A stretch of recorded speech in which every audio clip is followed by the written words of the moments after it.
दोस्तों, कर्मा के पास न कागज है न किताब है, फिर भी सारे जगत का हिसाब है। ये कहा जाता है कि जो कर्म हमने पहले किए हैं उनका फल हमें आज मिलता है, और जो आज करते हैं उसका फल हमें बाद में मिलेगा। किसी ने सच ही कहा है, दूसरों के साथ किया हुआ छल बर्बादी के सारे रास्ते खोल देता है। अगर आप किसी के साथ बुरा करते हैं तो आपके साथ भी बुरा ही होगा। आइए इसे एक कहानी के माध्यम से समझते हैं। बहुत समय पहले की बात है। एक बहुत पुराना गांव था। उस गांव का नाम रामपुर था। उस गांव के लोग बहुत ही सीधे और सच्चे थे। उसी गांव में एक बुजुर्ग आदमी, उसकी पत्नी और 2 बच्चे रहते थे।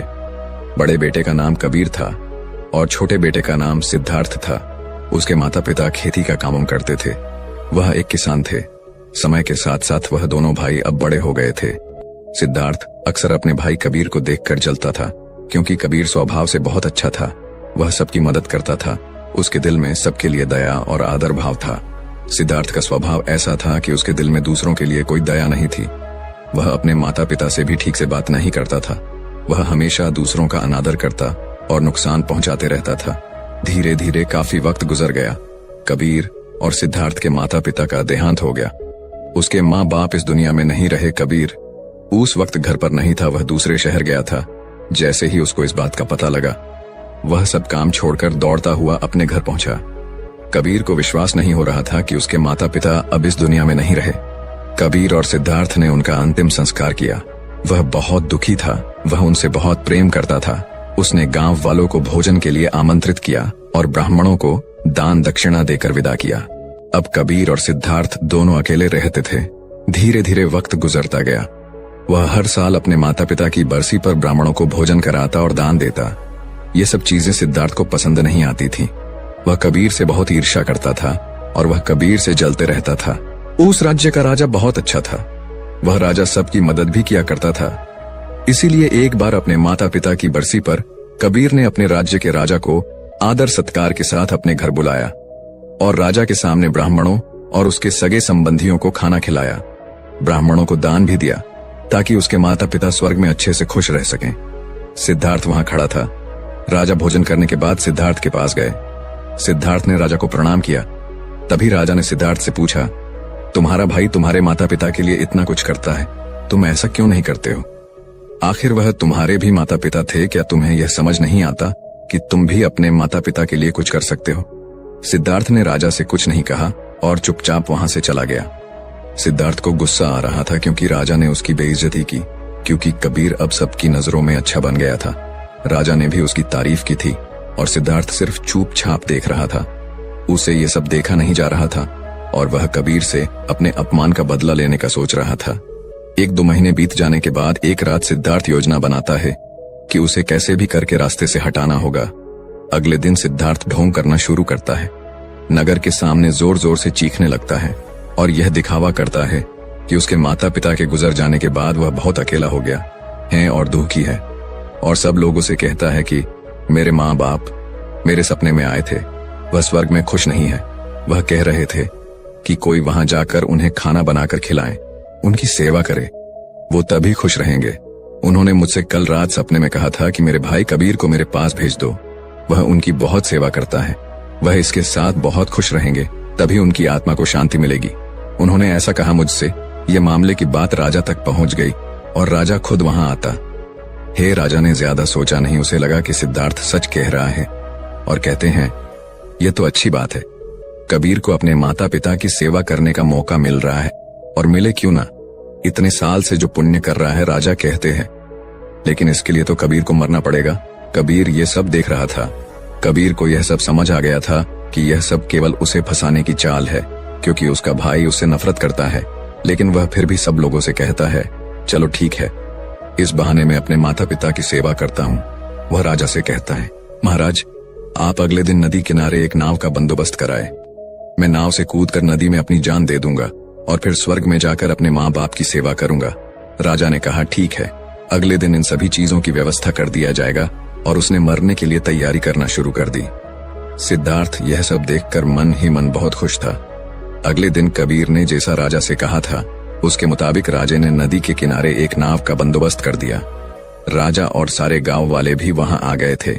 कबीर आखिरी बार उस गांव और सब लोगों को देखता है, फिर नदी में कूद जाता है और सारे गांव वालों को पता चल जाता है कि कबीर अब इस दुनिया में नहीं है। अब वह स्वर्ग की ओर चला गया है अपने माता पिता की सेवा करने के लिए। सिद्धार्थ बहुत खुश था कि उसका इकलौता भाई अब दुनिया में नहीं रहा। जो भी जमीन और वसीयत है अब वह सब मेरा है, मैं ही इसका मालिक बनूंगा। धीरे धीरे काफी दिन गुजर गए। एक दिन अचानक से राजा के दरबार के बाहर कबीर बैठा होता है और जोर जोर से रो रहा होता है। राजा के सिपाही ने देखा कि कबीर वहां बैठा बैठा रो रहा था। पहले तो सब डर रहे थे उसके पास जाने से। फिर कुछ देर बाद सिपाही पूछते हैं, ये चमत्कार कैसे हुआ, तुम जिंदा कैसे हो? कबीर मौन रहा। फिर सिपाही उसे दरबार में ले जाते हैं। सिपाही कबीर को लेकर आ रहे होते हैं। राजा उसे जिंदा देखकर बहुत आश्चर्यचकित थे और कबीर से पूछते हैं। तब कबीर राजा को बताता है, महाराज, मैं स्वर्ग में गया था। मैंने देखा मेरे माँ बाप अभी भी खुश नहीं हैं। वो मेरे पर गुस्सा हो रहे थे और कह रहे थे, तुम्हें तो खाना बनाना भी नहीं आता, तुम तो हमारी सेवा भी ठीक से नहीं कर रहे हो। तुमसे अच्छा तो सिद्धार्थ है, जो तुमसे अच्छा खाना बना लेता है और वह हमारा ख्याल भी रखेगा। तुम जाओ और उसे भेज दो। राजा कहता है, अगर ऐसा है तो सिद्धार्थ को इसके लिए मरना पड़ेगा। राजा अपने कुछ सैनिक को भेजता है और वह सिद्धार्थ के पास जाते हैं और कहते हैं कि महाराज ने तुम्हें राज दरबार में बुलाया है।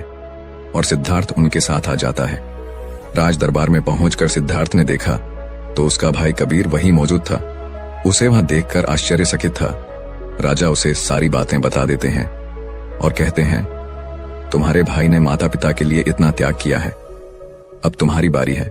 तुम्हारे माता पिता चाहते हैं कि तुम उनकी अच्छे से सेवा करो। राजा उससे कहते हैं, क्या तुम उनके लिए ऐसा कुछ नहीं कर सकते? सिद्धार्थ अगर कुछ बोलता तो उसकी योजना के बारे पता चल जाता। इसीलिए सिद्धार्थ को ना चाहते हुए भी ये सब करना पड़ता है। अगले दिन फिर से सारी तैयारी किया जाता है। कुछ देर बाद सिद्धार्थ घर आ जाता है और सोचता है, मैं वहां जाऊंगा ही नहीं। अगर मैंने ऐसा किया तो वह सच में मुझे मार ही देंगे। आज रात को ही मैं गांव छोड़कर कहीं चला जाऊंगा। दूसरी तरफ कबीर ने राजा को सारा सच बताया। असल में वह जिंदा कैसे बचा था, उसने पहले ही मछुआरे से बात कर ली थी। जब कबीर नदी में कूदा तो थोड़ी ही देर बाद मछुआरे ने उसकी जान बचा ली थी, जिससे उसकी जान बची और वह 1 महीने तक नगर से दूर रहा था और किसी को भी नहीं पता चला कि वह जिंदा है। फिर सही समय पर राज्य में लौट आया। वह यह सब सिर्फ इसलिए किया क्योंकि वह उसके भाई सिद्धार्थ को एक सबक सिखाना चाहता था। इधर सिद्धार्थ शहर छोड़कर जाने की योजना बना चुका था। अपने योजना के अनुसार वह रात के अंधेरे में ही घर छोड़कर भाग जाता है। वह घर छोड़कर कुछ दूर गया ही था कि तभी राजा के कुछ सैनिकों की नजर उस पर पड़ती है और उसे रोकने का प्रयत्न करते हैं। सिद्धार्थ और सैनिकों के बीच हाथापाई और लड़ाई शुरू हो जाती है। सिद्धार्थ को सैनिकों ने पकड़ रखा था। सिद्धार्थ गुस्से में आकर एक सैनिक के सिर पर एक लकड़ी से मारता है। सिर पर चोट लगने से उसकी वहीं पर मौत हो जाती है। कबीर ने जो सारी बात राजा को बताई थी वह सिद्धार्थ को माफ करने वाले ही थे, लेकिन जैसे ही राजा को यह बात मालूम पड़ती है कि सिद्धार्थ गांव से भाग रहा था और उसने एक सैनिक की हत्या कर दी है, यह सारी बातें जब राजा को पता चलती है वह अब सिद्धार्थ पर और गुस्सा हो जाते हैं और राजा क्रोध में आकर उसे मृत्युदंड का आदेश देते हैं। अगली सुबह उसे नाव से धक्का देकर मारने का आदेश जारी कर दिया जाता है। उसको उस आखिरी समय पर अपनी गलती का एहसास होता है कि जिंदगी के अंतिम वक्त में भी उसने लोगों का बुरा ही किया। वह रो रहा था। उसे भी अपने जीवन के आखिरी पलों में गलती का एहसास होता है।